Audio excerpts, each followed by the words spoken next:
성도는 반갑습니다. 주 안에서 평안을 전합니다. 오늘은 복음서 7번째 시간입니다. 지난번 시간에는 요한복음의 구체적인 특징 중에 요한복음 각 부분에 광범위하게 나타나고 있었던 표적에 관련된 내용을 살펴보았습니다. 오늘은 요한복음의 본론에 들어있는 두 번째 부분인 13장부터 17장까지의 예수님과 제자들과의 일화와 예수님의 고별 설교 및 기도를 다루려고 합니다. 오늘도 성경 말씀의 순서대로 강의를 진행하기에 성경책으로 말씀을 함께 찾아보시면서 강의를 들으시면 좀 더 유익하시리라 생각이 됩니다. 그럼 강의를 시작하겠습니다. 오늘 저희가 다루는 요한복음 13장부터 17장의 본론 두 번째 부분은 소위 다락방 강화라고 불리는 부분입니다. 요한복음 13장 17장은 예수님께서 인류 구속 사역을 완성하시기 위해 십자가 순환을 당하시기 전 제자들과 가진 마지막 만찬 자리인 마가의 다락방에서 있었던 일들에 대한 기록입니다. 그래서 마가의 다락방에서 일어난 일이라 하여서 다락방 강화라고 그렇게 불립니다. 무엇보다 이 다락방 강화의 목적은 한마디로 예수님께서 십자가 순환과 부활, 승천을 목전에 두신 상황에서 자신의 부재 시에 세상에 남게 될 제자들을 준비시키기 위함이었습니다.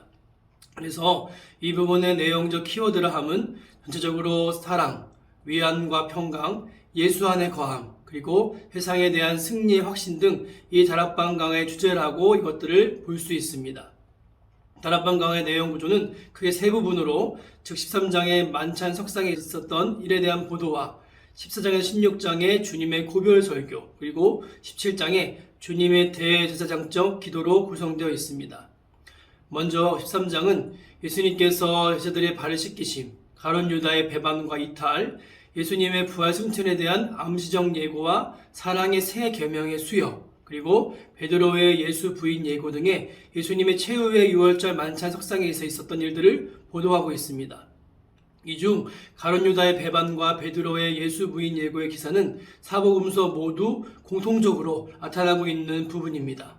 그러나 마태복음, 마가복음, 누가복음의 이 공간복음서들이 6월절의 만찬의 보도함에 있어서 신약의 중요한 성례인 성만찬 제정에 초점을 맞추고 있었다는 것과 달리 요한복음은 성만찬 제정의 부분을 모두 생략하고 대신 예수님께서 제자들의 발을 씻기시고 계속해서 사랑의 새 계명을 수여하신 사건을 중점 보도하고 있다는 점에 있어서 뚜렷한 차별성을 나타내고 있습니다.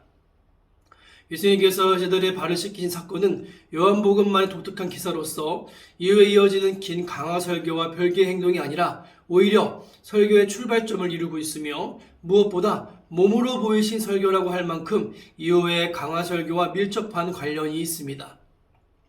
십자가 순환을 하루 앞둔 저녁에 예수님의 마음에는 아마 많은 생각들이 교차하셨을 것이고 제자들을 향하여서도 남기고 싶으신 말씀이 많았을 것입니다. 그런데 예수님께서는 말씀하시기 전 한 가지 행동을 보이심으로써 제자들에게 중요한 메시지를 각인시키신 것이었습니다. 그 메시지란 13장 1절 말씀처럼 예수님께서 자기 사람들을 끝까지 사랑하셨다라는 것입니다. 예수님께서 제자들의 발을 씻기신 것은 1차적으로 제자들을 향한 예수님의 사랑의 정도가 어떠한지를 너무나 잘 보여주고 있다라고 할 수 있습니다. 장차 제자들이 자신을 배반하게 될 것을 아신 예수님께서 제자들의 허물과 죄에도 불구하고 그들을 끝까지 사랑하신 것입니다.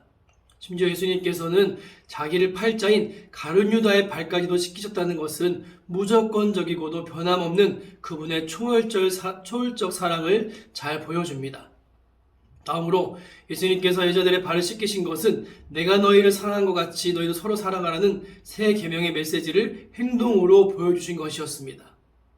누가복음 22장 24절을 참조해 보면 사실 최후의 만찬 자리에서까지도 제자들은 서로 누가 큰가 하고 다투고 있었습니다. 싸우고 있었습니다. 이것은 이제껏 예수님께서 이루리라고 생각한 정치적인 메시아 왕국에서 서로 더 높은 자리를 차지하기 위한 제자들의 악한 행동이었습니다. 이렇게 신약 공동체의 모델이 되어야 할 제자들이 자신의 사역의 본질을 이해하지 못하고 십자가 순환을 하루 앞둔 순간에까지 여전히 시기와 경쟁으로 분쟁을 일으키는 상황에서 예수님께서는 그들을 질책하시기보다는 몸으로 그들이 어떻게 사랑해야 하는가를 친히 보여주심으로써 교훈하기를 원하셨던 것입니다. 주와 스승이신 분으로서 제자들의 발 씻기기를 마치신 예수님께서는 이제 제자들에게 새 계명을 주십니다. 그런데 여기 예수님께서 말씀하신 바 새로운 계명이란 것은 시간적 차원에서 옛것에 비해 새로운 것이라는 그러한 시간적 의미가 아닙니다. 이는 질적인 면에 있어서의 새로운 것이라는 의미라 할 수 있습니다. 이웃을 내 몸과 같이 사랑하라는 것은 이미 구약의 율법에 주어졌으며 또 구약 율법의 요약이 바로 하나님을 사랑하고 이웃을 사랑하라는 것이었습니다. 따라서 여기서의 새로움이란 내가 너희를 사랑한 것 같이 라고 하신 예수님의 말씀에 있다 할 수 있습니다. 즉, 옛 계명이 이웃사랑의 기준을 인간의 자기 사랑에 두고 있는 데 비해 예수님의 새 계명은 예수님의 십자가 희생의 사랑의 기준을 두고 있는 것이 예수님의 이 말씀의 중요한 부분입니다. 다시 말해서 제자들과 더 나아가 신약의 교회 공동체는 예수님께서 우리를 사랑하신 그 완전하신 사랑을 모델로 삼아 서로를 사랑해야 한다는 것입니다. 이웃을 사랑해야 한다는 것입니다. 결국 예수님의 새 계명은 우리로 하여금 이기적이고 조건적인 사랑의 실천자가 되지 말고 예수님께서 몸소 보여주신 무조건적이고도 자기희생적인 사랑의 실천자가 될 것을 촉구하고 있다라고 하겠습니다. 다음으로 14장에서 16장은 예수님께서 최후의 유월절 만찬을 마치시고 그 자리에 주신 고별 설교 기사를 보도하고 있습니다. 그중 14장에서는 이제 성자 예수님께서 십자가 수련을 당하시고 부활 승천하신 이후에도 여전히 세상에 남아 세상이 주는 각종 핍박을 감수하면서 복음 전파의 사명을 감당해야 할 제자들과 더 나아가 전 신약 시대의 성도들에게 용기를 주는 주님의 교훈으로 이루어져 있습니다. 먼저 예수님께서는 자신이 곧 떠나시지만 그 떠나시는 목적이 곧 아버지 집의 제자들을 위한 처소를 예비하는 데 있음을 언급하시며 다시 오셔서 그들을 자신이 계신 곳에 영접하여 인도할 것임을 약속하고 계십니다. 또한 자신이 길이요 진리요 생명이라는 자기 선언을 하시며 자신을 아는 것이고 성부 하나님을 아는 것이심을 밝히십니다. 이어 예수님께서는 아버지를 보여달라는 빌립의 요청에 대해 자신을 본 자는 곧 아버지를 본 것이며 더 나아가 자신이 아버지 안에 있으며 또 아버지는 자신 안에 계시다라고 하는 성부 하나님과 그 본질이 있어서의 한 분이시라고 하는 예수님의 단일성을 보다 명확히 제시하십니다. 그래야 제자들이 예수의 이름을 무엇이든지 구하면 자신이 그것을 시행하실 것이며 이로써 성부께서 영광을 얻게 될 것이라고 밝히십니다. 이어 14장 16절에서 31절에서는 예수께서 또 다른 보혜사이신 성령을 보내실 것과 또 자신의 평안을 제자들에게 끼치신다는 그 내용을 담고 있습니다. 사실 또 다른 보혜사란 다름 아닌 하나님의 영이시며 예수의 영이신 성령 하나님을 지칭하는 말입니다. 보혜사에 대한 말씀은 여러 말씀에 나타나는데 먼저 좀 화면을 보시면 로마서 8장 9절에 말 너희 속에 하나님의 영이 거하시면 너희가 육신에 있지 아니하고 영에 있나니 누구든지 그리스도의 영이 없으면 그리스도의 사람이 아니니라. 고린도전서 12장 3절에 그러므로 내가 너에게 알리노니 하나님의 영으로 말하는 자는 누구든지 예수를 저주할 자라 하지 아니하고 또 성령으로 아니하거든 누구든지 예수를 주시라 할 수 없느니라. 갈라디아 4장 6절에는 너희가 아들이므로 하나님이 그 아들의 영을 우리 마음 가운데 보내사 아빠 아버지라 부르게 하셨느니라. 이 말씀들은 모두 보혜사 성령 하나님의 역할과 특징을 말해주며 우리 안에 하나님의 영이신 성령께서 계시는 것이 얼마나 중요한지를 더불어 말해줍니다. 그리고 더욱이 성부와 성자 성령은 본질상 한 분 하나님이시기 때문에 따라 성령이 제자들에게 오신다는 것은 곧 예수님께서 그의 영으로서 제자들과 함께 하신다는 것을 의미합니다. 이 의미를 바로 깨닫는다면 남겨진 제자들에게 보혜사 성령이 오신다는 그 소식은 정말 큰 위안과 격려였을 것입니다. 비록 예수님께서는 몸으로는 제자들을 떠나시게 되지만 제자들은 성령 안에서 여전히 예수님과 함께 있는 것입니다. 다음 15장 1절부터 11절은 참 포도나무와 가지의 비유를 통해 예수 안에 거하는 것에 대한 교훈을 주십니다.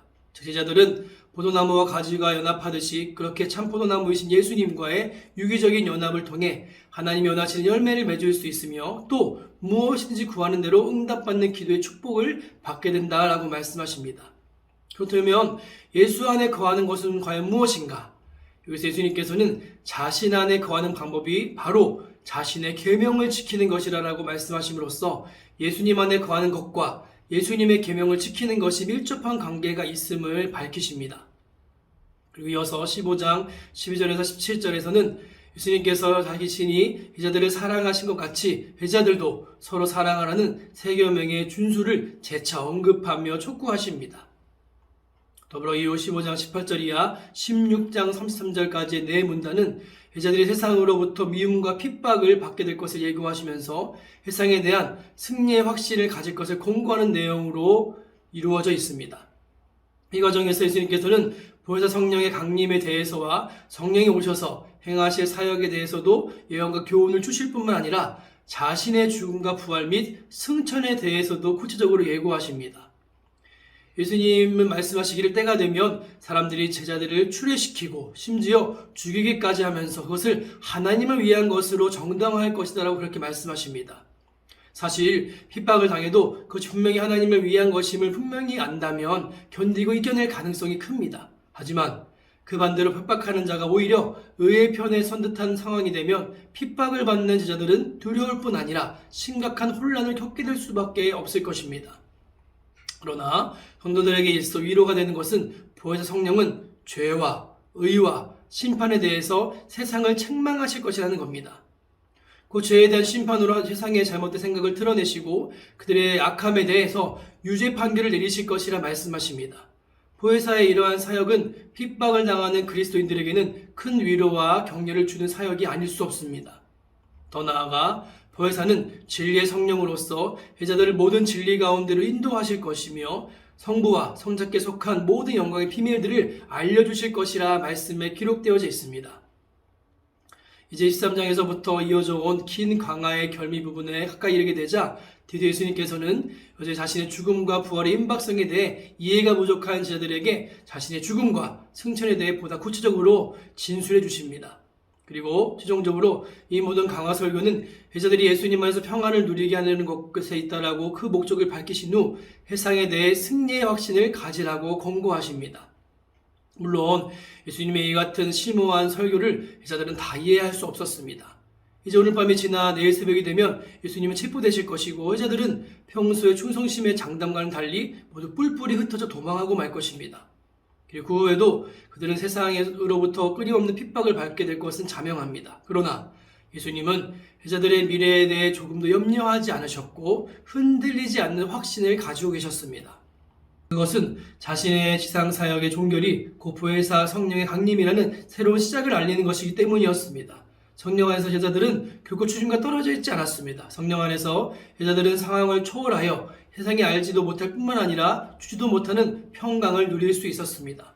성령 안에서 제자들은 예수님의 모든 교훈을 바르게 깨닫고 상기하게 되며 담대하게 예수님의 이름을 증거하게 될 것입니다. 그리고 그것은 나중에 사실이 되고 진짜가 되었습니다. 보혜사가 오심으로 해서 예수님의 떠나심이 오히려 제자들에게는 진정 유익한 일이 되었던 것이죠. 이제 대망의 다락방 설교 마지막인 17장은 소위 대제사장적 기도라고 불리는 예수님의 다락방 고별 기도 기사입니다. 이 기도를 대제사장적 기도라고 처음 이름을 붙인 사람은 종교개혁 시대의 루터교 신자인 데이비드 화이트러스였습니다. 이와 같이 이름을 붙인 이유는 이 기도가 예수께서 십자가를 목전에 두고서 인류 구속의 희생제물로 자신을 드리고자 하는 헌신의 기도라는 점에서와 그리고 남겨질 제자들과 미래의 모든 세대의 성도들을 위한 중보의 기도라는 점에서 그렇게 불려지게 되었습니다. 예수님의 이 마지막 기도는 성경에 기록되어진 예수님의 기도 중에서 가장 긴 것으로서 가룟 유다를 제외한 11제자들이 함께 기도의 모든 내용을 들을 수 있는 상황에서 하신 예수님의 기도였습니다. 또한 이 기도는 14장에서 16장까지 이어진 마지막 고별 설교를 마치시면서 하신 마지막 기도였습니다.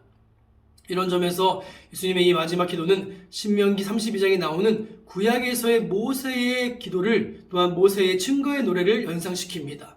비교해 보면 이스라엘 백성의 출애굽 사건과 또한 40년 광야 기간의 지도자로서 그 사명을 다한 하나님의 종 모세는 이스라엘 백성에게 긴 고별 설교를 선포하고 난 이후 마지막으로 자신의 죽음을 눈앞에 두고서 이스라엘 장래에 대해 예언의 노래를 하였습니다.